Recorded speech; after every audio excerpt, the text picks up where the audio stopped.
I'm going to do a review of my new Honda CX500. I love it. It's the quietest bike on the earth. Oh! Wait, there's no engine. That's why. That's actually a bad joke. Here's my Honda CX500. It's what's called the Twisted Twin. It's also called the Flying Twin, because if you look at it, the cylinders, unlike any other V-twin, are not in line with the gas tank. They actually stick out from both sides. Give you a little bit of a history of the reason why. They were trying to kind of compete with Moto Guzzi, and Moto Guzzi is most popular for the cylinders that stick straight out like that. Now, the reason this is twisted at a 22-degree angle is because when they initially came out with it, it was called the CX360. I've never actually seen pictures. I mean, I've seen pictures, but I've never actually seen the bike that so-called exists. And for all I know, it's probably just a prototype.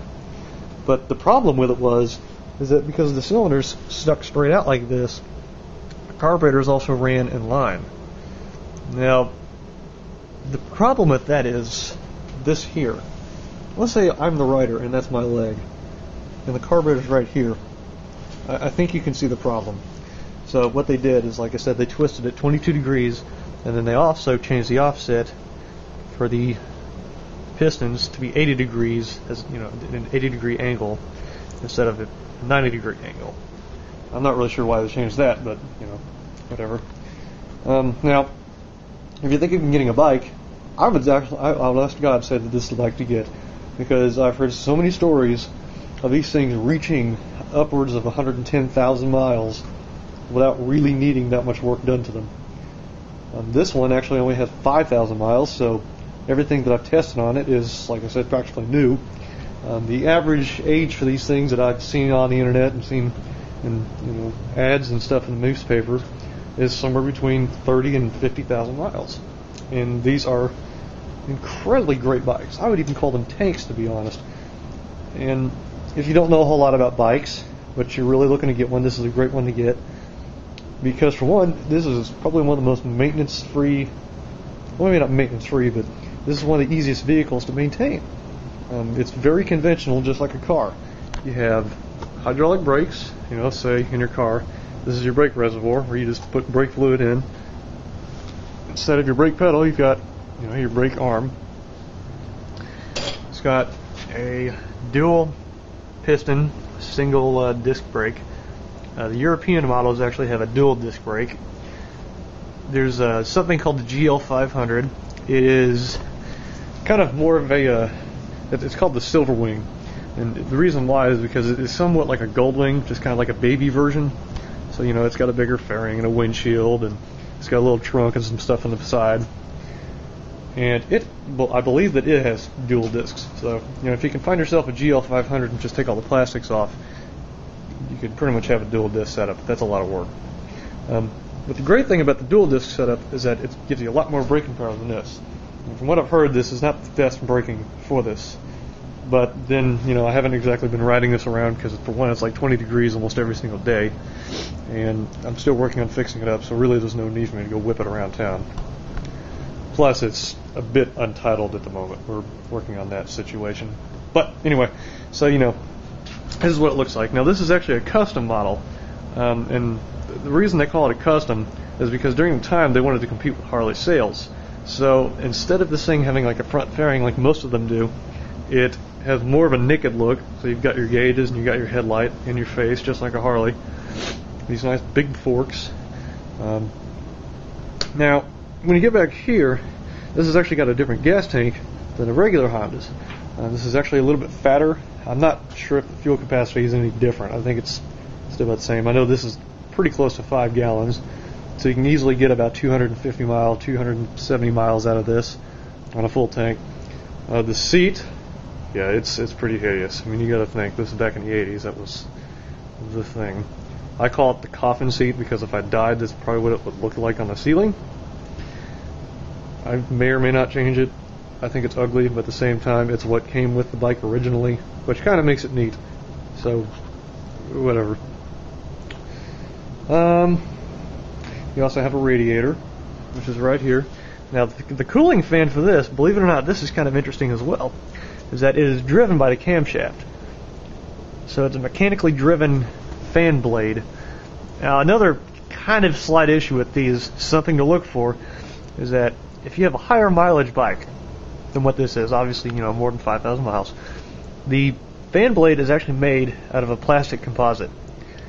And the issue with this is all the heat that this builds up over time, and the rapid cooling, and, you know, the different seasons. What happens to plastic is obviously it gets brittle. So just like a compact disc and a CD player, once they get a crack in the middle and they start to spin real fast, they will shoot stuff everywhere. And the problem with this is they give it this nice shroud, so it's not going to hit the rider. It's going to go through the radiator. And then you won't be able to go anywhere because you won't have any way of cooling your vehicle. So it's something to look for on your Honda if you get one of these. The first thing you do is just take off the radiator, take off the shroud, which is only 5 bolts, and just double check to make sure that your fan blade's not cracked.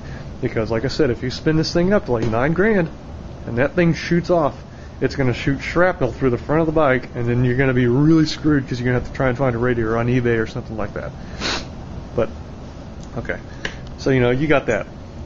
The earlier models, and this is an 82, so it doesn't have it. The earlier models actually had a camshaft, or not a camshaft, a timing chain recall. Now, really that only happened on the 79 model. So all models made after 79 pretty much have a revised camshaft chain or cam chain adjuster with guides. So the cam chain doesn't really wear into the metal, which is a good thing. Now, the bike itself weighs about 450 pounds, 470, something like that, I believe. Then you have you sitting on top, so you know you've got a decently heavy suspension right now, and it's kind of top heavy when you're going around turns. It's still not a bad bike though. But if you're going from something like, you know, what I was riding last year all around town, this guy right here, my triple 250, and then you go to something like this, making turns, you know, sharp turns in the streets a little bit different. This thing, I mean, you can get down, you can take turns like a monster. It's not exactly the greatest suspension setup, but still, it's nice and light and fast. This one, I would call it fat.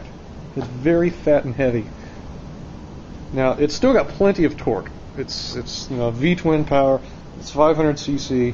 I think it's rated about 50 horsepower stock. Now, that's not to say that you could add pipes and do some carburetor adjustments and probably get it to 70 horsepower. I mean, it's a pretty powerful bike when you're on it. But I'm just going to do a quick video real quick just to kind of show you what it sounds like. I'll just have it run for a little bit because I don't want to drive my neighbors crazy. I've already been riding it earlier. But another kind of cool thing is that it even has a temperature gauge, so you know if you're going to start overheating. You know, if you're in traffic and you're just sitting there idling, then at least you have your cooling fan down here kind of keeping everything cool, so you can at least monitor it to make sure that it doesn't overheat or something. This thing only claims it does 80, but some people have actually claimed they've done 110, 120. Stock, they actually are, like I said, pretty powerful bikes. Your choke is right here. Very easy to move. It's cable driven. And you have constant velocity carburetors, which gives you more mid-range power and that kind of stuff. And it's also a shaft-driven bike. So there's no chain to maintain. There's nothing to oil. You just fill it up with differential fluid or gear lube, and it's probably good for every bit of, you know, 25, 30,000 miles. There's really no need to change it. I still did just because it's been sitting forever, but, you know, anyway. But yeah, that's what she sounds like. Just a nice V-twin power. Here, I'll put the camera back here and you can kind of get a better idea of what it sounds like.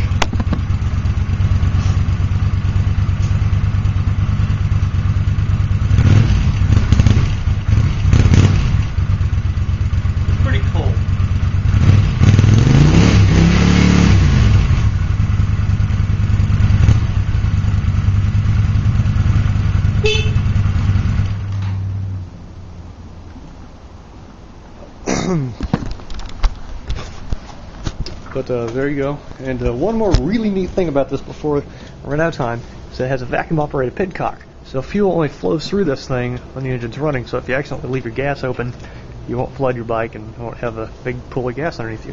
So it's a very cool bike to own.